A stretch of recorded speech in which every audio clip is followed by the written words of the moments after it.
బ్యాంకర్లు అధికారుల నిర్లక్ష్యంతో రైతు రుణమాఫీ నిలిచిపోయిన ఘటన ఆదిలాబాద్ జిల్లా గుడి హత్నూర్ మండలంలో చోటు చేసుకుంది.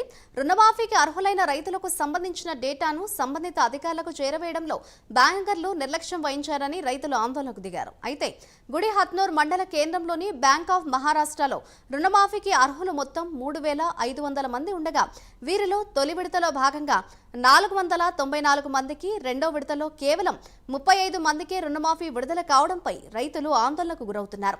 ఈ విషయంపై సంబంధిత బ్యాంక్ అధికారులను నిలదీస్తే తమకేమీ తెలియదని మొహం చాటేస్తున్నారు. అయితే ఈ విషయం తెలుసుకున్న బీజేపీ జిల్లా అధ్యక్షుడు పతంగే బ్రహ్మానందం రైతులతో కలిసి బ్యాంక్ అధికారులను నిలదీశారు.